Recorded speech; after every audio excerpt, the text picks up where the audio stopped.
Hello, guys. Today we bring you a thrilling maritime thriller adventure where biologist Anna's internship trip is unexpectedly plunged into a life and death crisis.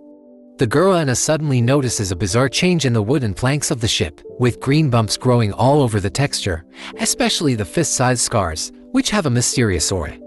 She used a pencil to gently poke. The scar even flowed out of pus. Anna dabbed a little. The look is exactly like SpongeBob's snot bubble. As a biologist, she immediately used a spoon to pick off a little bit of it and put it into a Petri dish to prepare for research, while the captain was unimpressed by this and directly picked off the corroded wooden plate. Unexpectedly, a daisy-like tentacle is revealed inside, which seems to be a mysterious object that soared to the hull.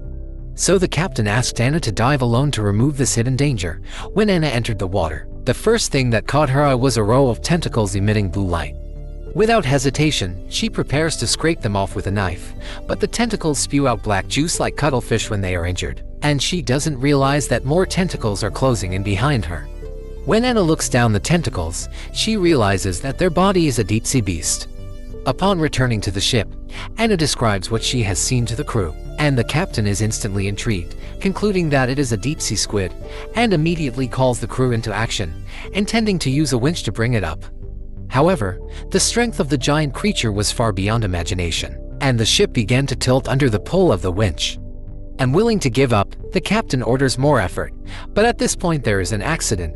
The crew quenched their thirst, accidentally stuck their hands in the winch, pulling out the palm of the hand, blood dripping. Anna picks up the dropped wallet and realizes that not only is there blood on it, but also blue pellets of a deep-sea alien. A day earlier, Anna, a biologist, had been sent to the fishing boat carrying 6 people for an internship. Unexpectedly, the fishing boat inexplicably sailed into a restricted area, and then was intercepted by a never-seen-before beast of the deep sea, caught in a dilemma. At this time, Anna found not far away from a larger fishing boat. The crew rushed to fire a red flare to request support, but waited for a long time but no movement. After discussion, the captain of the boat led by Anna and Jack set off to check. On board, they feel particularly strange. All the equipment on the fishing boat is intact, except for the radio has been destroyed. After finding nothing in the cockpit, they head down to the lower cabins, and to their horror, several of the crew members are all dead in the dining room, seemingly from self-flagellation and fratricide. It wasn't until they saw the empty eyes of the last man that they realized the group had been stricken with a rare form of fever and eventually died of madness. To avoid contagion, the 3 hid the truth from the others. However, the beast of the deep actually let go of its tentacles upon their return, and the captain immediately fled the forbidden zone at full power. Although the beast let them go free for a while, it kept following the fishing boat. Luckily, the trip to the exclusion zone yielded a good catch. But just as the crew is celebrating the small harvest, Jack suddenly feels dehydrated and hot, and wants to go into the sea to cool down, but his companions stop him in time.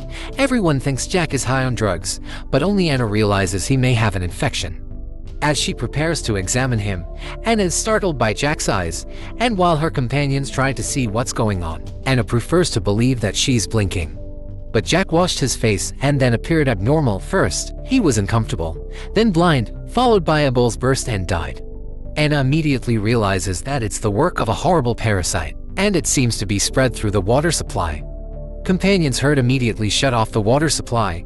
At this time, unaware of the thin bamboo rod is showering, Anna and others urgently pry open the bathroom door. Thin bamboo rod covered in blood huddled in the corner. Fortunately, the water cut off in time, otherwise he may have been killed. Simple bandages to pacify the thin bamboo pole. Anna and others rushed to the water treatment. Dismantle the filter, found that the filter cylinder net all chewed through.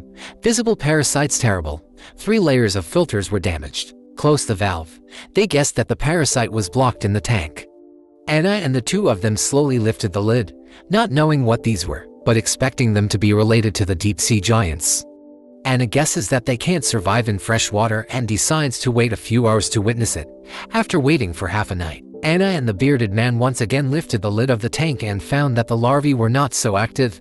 Anna was ready to salvage a little bit with an iron hook, but did not expect the iron hook was bitten and broken, so they could only continue to wait. Taking advantage of this gap, Anna puts the sample she took in the first place under the microscope, and is horrified to find that the parasites in the eggs are still alive and well. Thinking back to the time before and after Jack was struck, Anna guessed that this mucus-like parasite was the eggs of the deep-sea giants. which would invade the body through human wounds, and Jack was infected by touching the larvae after his hand was injured. Everyone on the boat has wounds, and to avoid further infection, all parasites must be removed. Anna first used a cell phone flashlight to do strong light power experiment, with the help of ultraviolet light to try to kill the eggs. The effect is minimal. That's when she looked at the electric light next to her and had a bold idea. The crew wet the entire deck of the ship and then electrified, which is not self-seeking, but a survival move. Previously, the fishing boat had been attacked by an undersea beast, strewn with parasite eggs, killing and injuring the crew. Electrifying the hull may be the only way to kill the eggs, but then the crew argues, because in a few hours it will be safe to go ashore, but they are not sure if they are carrying the source of the infection, in case they go ashore and cause disaster consequences. Faced with the stubbornness of the rest of the crew, Anna stopped arguing and took advantage of the situation to go to the stern of the boat, throwing the cable overboard, which jammed the propeller and brought the boat to a complete standstill. Although Anna received an electric gun, she thought it was worth it. At this time, the infection of the thin bamboo pole condition deteriorated, blindness, near death. After struggling for a while, the thin bamboo pole also failed to survive. The loss of several companions in quick succession drove the rest of the group to near insanity. They used the method of detecting the presence of parasites in the eyes to determine whether they are infected or not. Anna, the bearded man, the white-haired old woman, and the female captain are all normal at first, but eventually they realize that the captain has already been infected. It turns out that the captain's interest is so great that he changed his course to go deeper into the forbidden zone in order to hurry up, and he chose to kill himself as he knew that there was no way out. At the same time, the white-haired old woman apologizes to Anna, but suddenly falls to her death, and the eggs popping out of her eyes show that she has already been infected. The original 7-member team is now reduced to Anna, the bearded man, and the female captain. The female captain reveals her selfishness and takes the lifeboat and leaves despite the obstacles. Anna and the bearded man are the only ones left on the fishing boat when they hear the sound of the water tanks crashing and realize that the creatures can survive in fresh water. They decide to take the initiative and heat up the tanks to slow down the creatures before throwing them back into the sea. However, after opening the tank, they found that the creatures were already living in the ship, and they could not get out or kill them. So, the two men made a break for it, planning to set fire to the ship and destroy the creatures together. When everything is ready, the two take the lifeboat to escape, but there is an accident. The bearded man accidentally fell into the sea. He cannot swim, quickly lost. Anna takes the risk of rescuing the bearded man by prying away the monster's tentacles with her bare hands under the deep sea and successfully saving him. However, Anna's arm is cut by the tentacles, and infection and parasitism are inevitable.